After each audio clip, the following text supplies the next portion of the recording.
aussi faat bakkan yi bintu mi ngi bëgg a bari insécurité bi mi ngi bëgg a bari. man kankurang ci boppam sax nat man dama bëggoon donte mooy aada mbuur ku ko xam bu septembre bu jotee da ngay xam ni maanaam kankurang fu waay mën a nekk. culture lan la Joola dafa mel ni Mandeng. waaw fu waay mën a nekk bu septembre jotee sa xalaat sa xel bu dëkkee mbuur ci mbuur rek li jëm ak kankurang mais dafa dem ba maanaam kankurang yi bu amee mbuur dégâts yi mu fay causé kenn xamul avant lii nii di am gis nañu benn waay boo xamante ni dafa taxaw ne kankurang daf ko fekk fu mu toog dóor ko ay jaasi enseignant la xawma professeur la loxoom beeg fépp mais xam nga yooyu tamit bu fekkee ab po day mujjee dem ba indi insécurité ci réew mi gis na préfet sax matukaay yi nga xam ne jël na ko ci mais doyul am na yenn famille yoo xamante ni d'accord na ñu organiser ko mais ñeneen ñi am na ñu bëri ñoo xamante ni bi yoon nangul ñu organiser li nga xam ne moom mooy kankurang ñu xamal ñu ne ren ngapparu kankurang wa dugg na fa xale góor yi dóor ko ay muur ba mu wàññeeku xam nga ab mbir bu demee ba indi chaque année mu am dégâts bu mu def dañ ko war a dakkal man benn parce que ki faat kankurang bi aussi mooy kankurang bi dafa ko gaañ ci nopp yooyu la ñuy def maanaam moom dafa ñëw fekk kankurang bi ñi nga xam ne ñoom lay àndal mu ni leen gis ngeen ni mu ma def waaye dem leen xool ni ma ko def mooy def ko gaañ ci nopp mu dóor ko brique man am na benn dimanche dem naa Tëngéej comme xale yi ni ñuy def rek seen kankurang yooyu noonu man ak sama benn xarit waaye man yàlla daa dogal ne yooyu moom bu amee duma daw mu waax wut si ñu sama booy bi ni ma nañ taxaw ñu taxaw ñu ñëw romb waaye yàlla xam na ni buñ jàddoo ni dañuy rayante rek maam leen day am moom c'est-à-dire gis nga nit ñi fii maam dañuy circuler librement boo solee sa yére yu tàng jër gàddu sag jaasi maam di romb nit ñi di ko coraate mais nu ko wérut te nekk nitum njaay nit lenn kese yi am kay moom man moom bala nga maa rey bu soobee yàlla dañuy reyante rek soit da nga ma rey ba pare jëlee ci gaañu yu metti lool soit nga gaañ ma rey la waaye ma tase yow nga yor jaasi naan kankurang ma lay dawal ci àdduna loolu maxaama boobu moom yàlla du la ko may maxaama boobu yàlla du ko may kenn nga sol sa yére gàddu sa jaasi dara jotu la mu leer ma ni li may gis nii ki nekk ci biir nit la comme man dara jotu ko mu yor xelam di xalaat boo xamee sax am na doom wala jabar ci kër ga mu romb ma gàddu jaasi ma koy dawal mel ni kuy dab raw àll nit da ngay def yëfu nit baa nga nekk dof. nee nañ ki ñu dóor noonu ngapparu ba mu faatu seeni maane la tudd xam nga ni kooku nit la dara dalu ko. yow da ngaa mës a gis kankurang bu am xar dugg. man de jommi yow da ngaa mës a gis rek. man culture mbuur la ñëpp xamee nañ mbuur ak kankurang mais lii may gis chaque année muy am. da ngaa mës a gis rek yow ñun la kankurang bi ak xar wala ginaar a nekk ci biir nga ma yëfu nit la maanaam du doon nit ku matadi nit ku wér lay doon. léegi lan moo day léegi yow nga romb nit ñi dóori jaasi. maam nit ku dara jotut lay doon mu gàddu jaaseem di dóor nit ñi nit ku dara jotut nag laa la wax nit ñi di ko daw yow daw gi leen nit ñi daw ban plaisir nga ciy am nit kay day bëgg nit ñi jege ko mais yow nit ñi di la daw nga def ko plaisir ku la jege nga dóor ko man de wan naa ko ci yàlla. mais man enjeu yi may gis muy am mbuur léegi bu njëkk ba daawul woon am. kankurang danaa am mbuur ba jeex septembre mais daawoo dégg nit faatu na ci wala nit gaañ nañ ci. mais kankurang yi léegi man dama xamul. génération bees bi seen deret tàng na. yar bi des na. ak yu bare bari ci amal li ci des mooy yow ab xale ñu rendi ko ku am 16 ans ñun ci ay événement kankurang lañ ko rendee ku am 16 ans njabootam maanaam xale bu góor am 16 ans am njaboot am baay ak yaay. nga am doom mu am fukki at ak juróom benn ngay yaakaar ci moom mu màgg ngay yaakaar mu àggal jàngam ngay xalaat avenir am ñu rendi ko ñun lan moo tax ñu rendi ko ñun ay événement kankurang ñun lan mooy kankurang ñu ne ñii li ñu sol nii yor seenu jaasi di daw nit ñi di leen daw ñuy dóore. mbuur événement yi moom bu fekkee Kolda ak mbuur la mooy selbe yi la ñuy accompagner moo waral ful boobu noonu décor boobu nga xamante ni dañ koy gis mais man pour man daal. lii nañ ko éliminer une bonne fois pour toutes. amul benn waa mbuur nañu jël seen matuwaay lépp loo xam mbirum gànnaay da cee dugg. maam bu ñu bàyyi mais noonu lay amee ndax loolu culture la. ma ni même bu mais ñoom ñoo war a conscient bàyyi dal ci kaw sénégalais yi. ma ni même bu foo la lii. même bu nekkee culture laa la wax. nit waruñu ko bàyyi ci liberté am mu gàddu jaasi di dox te doyewu ko dara. lu dul ni day foofu moo tax ma ne la culture la. waaw li nga ne ma culture la li nga ne ma culture la. waaw dama dégg ma wax la dama ne la kankurang noonu lañ ko baaxoo dama ne la mbuur yàgg naa assister septembre kankurang. li ngay wax ni man. waaye dama ne lii am musul am te kankurang nii lañu daan solo yor jaas yi def comme ni ñu daan defee. mais léegi yii am man daf ma yéem man. ba man dama ne préfet bi si boppam dafa war a dakkal li nga xam ne mooy kankurang sa taamoon boobu. culture la xam nañ ni culture la waaye dama ni ci am réew lu ñu wurte nangu nit gàddu jaasi di ko doxantoo ci li muy def culture la ci dara xewul maanaam gànnaay bu ko nit gàddoo di dox parce que culture la ak lu mu mën a doon ñaari nit ay jàppante léegi kenn di ñëw fekk yaayor jaasi mu xëcc ko joteeg moromam gaañ ko ci. nit faat na nit ba taay nit a lal fenn di jaay paaka ñu jote mu daw dem jël ko ñëw ray ko léegi boo gisee ko yor jaasi nooy def nit dina la tooñ wala ñu tooñ kenn ci ful bi mu jël ngànnaay xeex ak loolu. jërëjëf.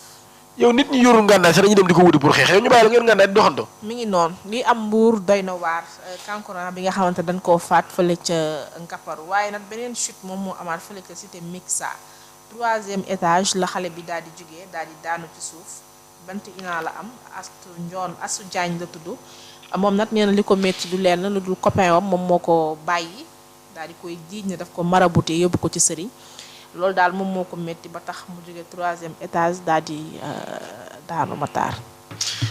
Bintu mbir la boo xam ni. mbir la bu doy waar muy xale bu jigéen bi nga xam ni dañ koo géeñ copain dafa géeñ ni ko da koy marabouté. yàlla jàpp naa ne nag da nga may marabouté lu jar xaru. man de dama xaru ci da nga may marabouté man. ak dund gi ni mu neexee man góor sax dafa jarul xaru. day xaru ci góor da nga may marabouté nga yéeg ci kaw 3e étage di daan. léegi boo deewee looy wax yàlla la moo la fi indi lu tax nga dee. yaa am sa bopp bay xaru. waa ji mu ne ma dag maa marabouté et après day xaru. waa ji kay daf koo ba xam naa ba gi mu ko ba ko métti. mais bàyyi géeg da nga maa marabouté lépp ci am looy xaru. lu ma xaru te wax dëgg yàlla. ba dem ci étage la xuma am na. Bintu daa jógee ci kaw étage bi di xaru. daanu daal ci kaw nit ki dee te moom deewut. moom mi doon xaru. waaw mooy ci kaw wadda di xaru. dal ci kaw nit ci nit ki mu dala dee waaye moom deewut. semaine passée Italie la xëyee soo jiwul. déedéet kay. yàlla mënu bëgg a rey mënu ci génn. déedéet xam nga kii 3e étage la jógee. yàlla mën la doo dee léegi. te di nga am ay séquelles sa yaram. waaw yàlla la bëggoon a. déjà ay séquelles ci sa yaram. jigéen nga mun nga fa jaaree kenn xamul mu jural la lu dul jeex ci sa wàllu wér gu yaram léegi yow koy jaaytu ba jar. maanaam kay daa jar lool. man kay bu ko dara jotul woon ni maanaam jurul benn góor ni maanaam man kooku dof la di. vraiment doy na waar. bàyyi naa la ngay xaru looy xaru. da nga maa liggéey bàyyi naa la. looy xaru. booy da ngaa liggéeyoon dama liggéeyaat ko. Moussa fi ñu tëjee moom mooy Roxu. Roxu nag moo daal di joxe information bu doy waar. ci divorce Ndeye Khady Ndiaye Ndeye Khady Ndiaye bu si borom Sweet Beauté. Roxu wax de. Ndeye Khady. Ndeye Khady nee na divorcé na. divorcé na ak borom këram bi nga xamante ni yaakaar naa ni tout au long de ce combat Adji Sarr Ousmane Sonko mu la daan gi ci wetam muy waaja rek. lan moo wax ne mooy cause yi. waa ji daf ko doon trompé. di njaaloo ma baal ci kàddu gi ay waxi Roxu la maanaam di dem ci jigéen ñi.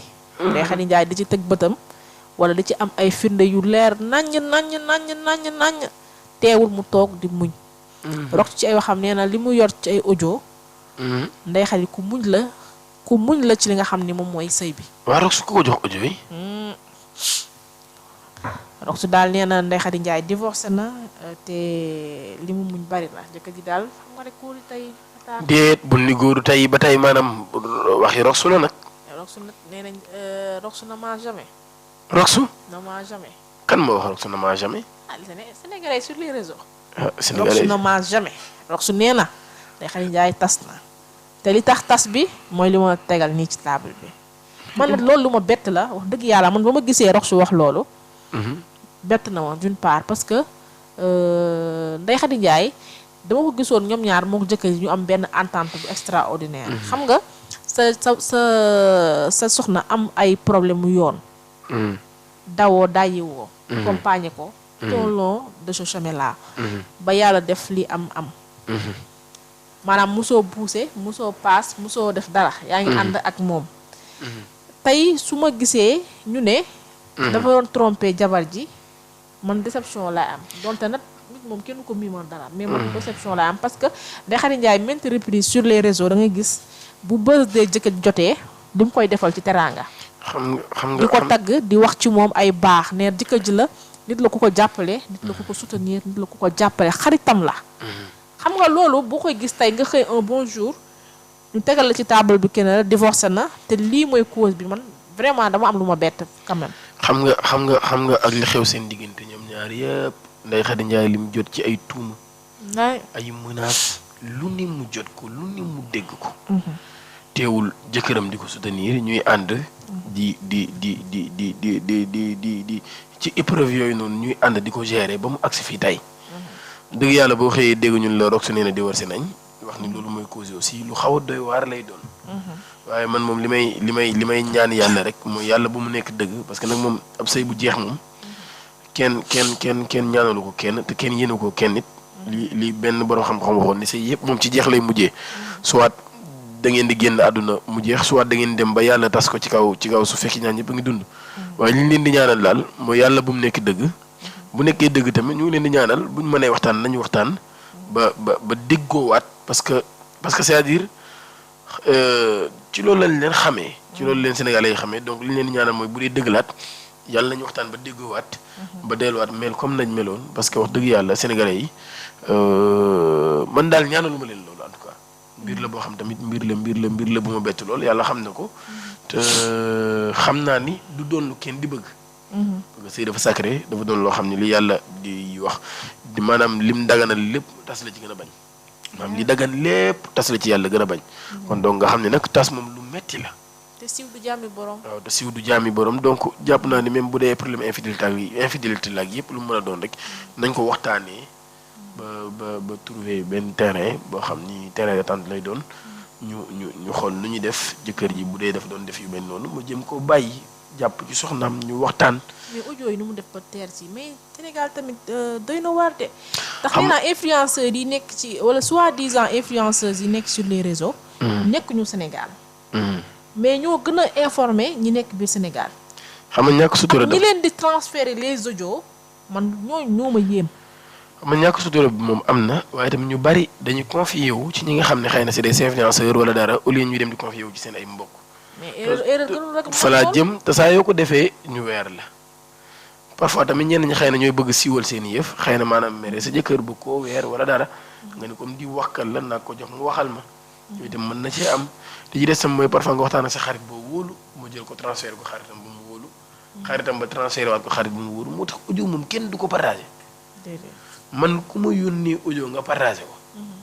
maam yaa pare nañ ci man ak luñ waxtaane nag xool lum ñàkk ak luñ mën di waxtaane ci àdduna nag maam nañu waxtaane loo xam ne amul dara nekku ci bul partagé sama audio kenn du ko partagé kenn du partagé audio wu jàmbur ak lu ngeen mën di waxtaane mais Sénégal loolu fi bari da ngay wax ak nit ki confié wu ci moom mu génn dem joxal la ko Adamo wala mu génn dem joxal la ko Rox maam da ngay waxtaan ak sa xarit wala Kaliphone yooyu da ngay waxtaan ak sa xarit boo wóolu sa xarit bu wóolu xaritam dem wax ko xaritam wóoluwaat xaritam dem wax ko léegi noonu ñu tas la ci dëkk bi nag bu ñu xëyee toog di la waxtaan yi topp katukaay yi def live commencé naan diw nga xam ne ñoom Rox Adamo ci loolu képp la ñuy dund ñoom xëy di li jëndi problème jàmbur yi diw tas na diw trompé na jabar ji diw am na ay vidéo yu génn diw mooy doxaan diw ci loolu képp lañ nekk bindu en te tout loolu cas nag moom mënut a avancer am réew.